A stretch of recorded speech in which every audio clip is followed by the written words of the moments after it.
So the Baltimore Ravens just wrapped up their third day of training camp. Lamar Jackson, unfortunately, still not in the building. Rashad Bateman with another big day with highlight reel catches down the sideline, getting behind the defense. Arthur Marlette with 3 days of camp and 3 interceptions.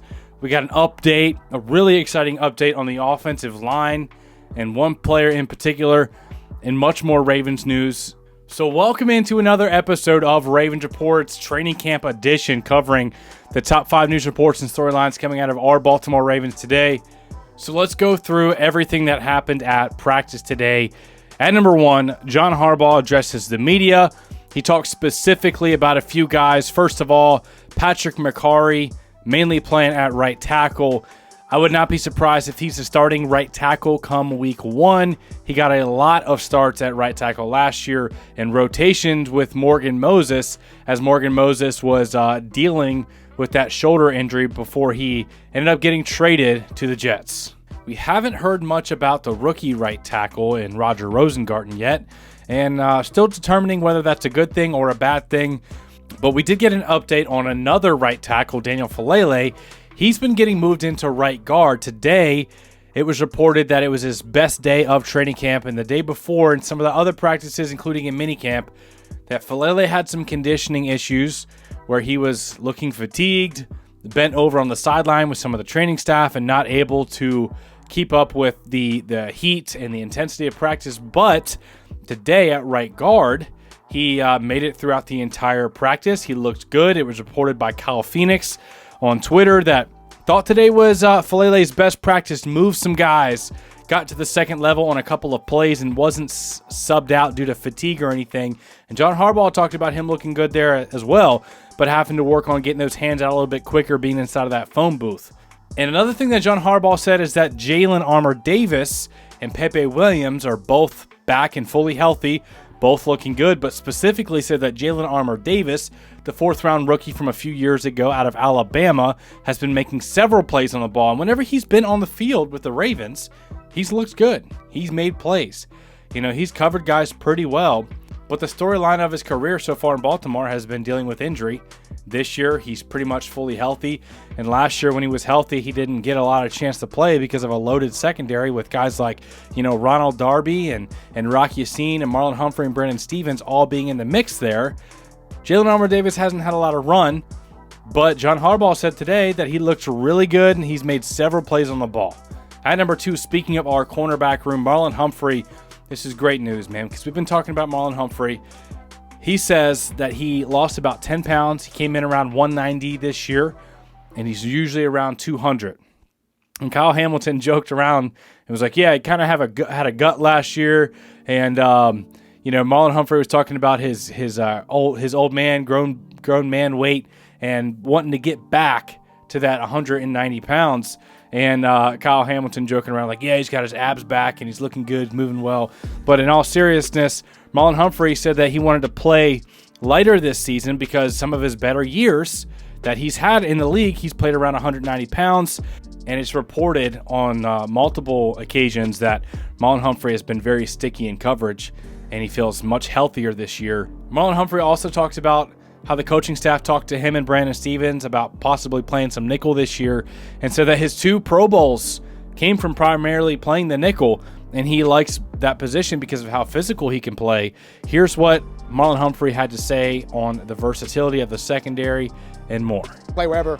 I always tell people I think if it had to be, Kyle could play every position on the defense except nose guard because he just can't put on as much weight as Michael Pierce. But I think with his ability to move around, my ability to move around, it'll work really well for this secondary that you can get me, be Steve, Nate on the field all at the same time. Brandon's played inside in the past. He's played safety at the past. So I think with just what Nate's already shown, and if he continues to keep building those days, it'll be just a lot of plays being made for the secondary with Eddie included. There'll be so many different packages. And teams just won't know what we're doing, who's playing what. Anybody can line up anywhere. And that's kind of the exciting thing about being in the secondary. It's just, we've got to keep working day by day. Coach Chris always says, and I don't even know if this is true. I'm assuming it's true. He says some guy came up with a cotton gin, and he made one that you can move all the pieces, they can put wherever, and he uses that as an analogy of our secondary. I don't know who that guy is, but long story short, it's basically say, learn every position so in a game, the best 6 DBs can play. You don't ever want to be in a position where You got a guy that should be playing, but he can only play one position. So that's the biggest thing that I think we'll see a lot in this secondary, just because, EDC and the scouting department has put the star players we have enough depth to be able to do that. Yeah, I slimmed down a little bit. It's kind of by design, but it was, I kind of looked at the past, kind of looked at some of my better seasons, and I was a little bit lighter in those years. So decided to get around a little bit lower of a weight, and I've been feeling moving pretty well at it. So we'll kind of see how it wiggles around with training camp. I've really been taking advantage of Sarah, our new nutritionist, I think her title is, but I've really been trying to lean on the resources that the Ravens offer and do things kind of the right way instead of my usual, which is just like don't eat, which is just not the best route. So really been trying to slim up a little bit and then just kind of go with kind of the plan that she's put out for me.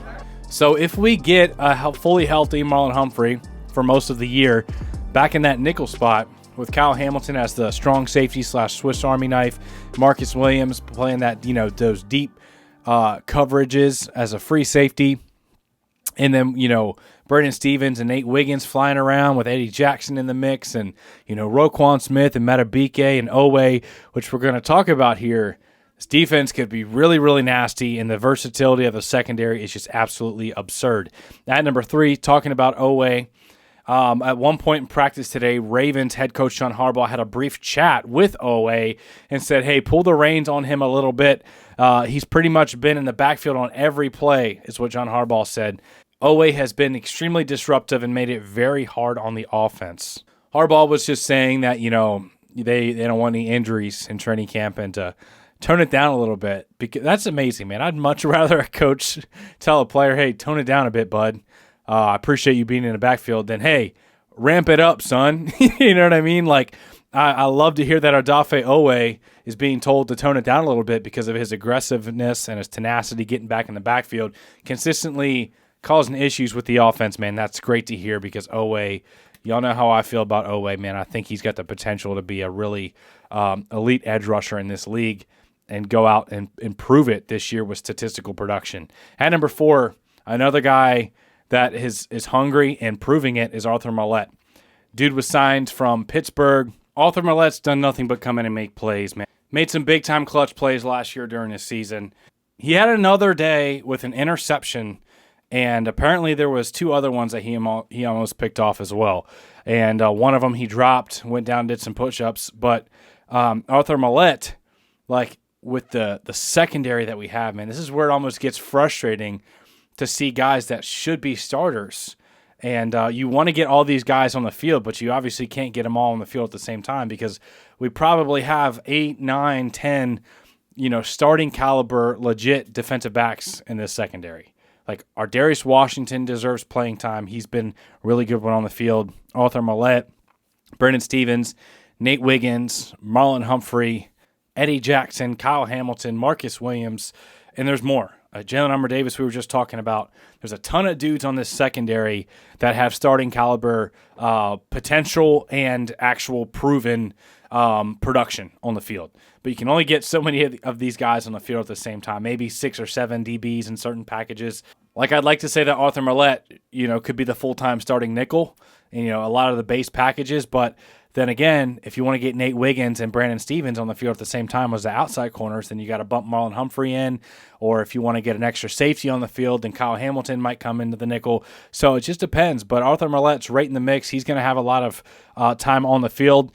Probably should be a full-time starter, but with the amount of guys, the amount of talent in the secondary, probably won't shake out that way. He leapt in front of Nelson Aguilar today in 7-on-7s along the boundary to intercept Josh Johnson. And at number 5, another guy continuing to make plays who will absolutely start all the games as long as he's healthy is Rashad Bateman. We talked about him yesterday as being a big breakout candidate, and my expectations for him.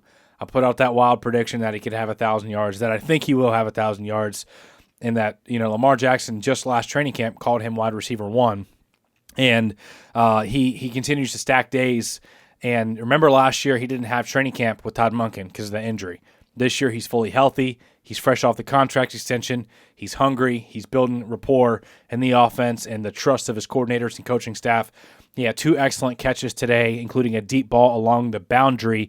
Also, some other notes in camp today. Brandon Stevens had a big pass breakup downfield versus Bateman in 11s, and the offense started hot today in 11-on-11 with 9 straight completions. So yesterday the defense dominated. Today the defense made their plays, but the offense started off a lot better and continuing to build some camaraderie and continuity. And hopefully we get to see that with Lamar Jackson on the field soon as he's still recovering from that sickness. As always, man, make sure that you smash the like button if you enjoyed today's content. If you got any value out of today's episode of Ravens Reports, make sure you subscribe and notification bell on so you're notified and up to date on everything that drops and everything that we got planned for you guys, all of your Ravens news, man.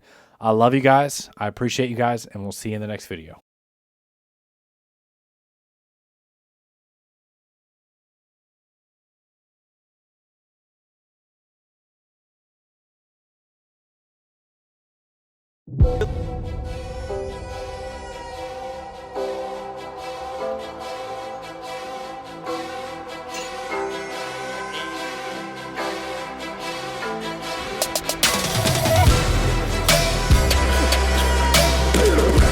When he wasn't looking, he ran me over.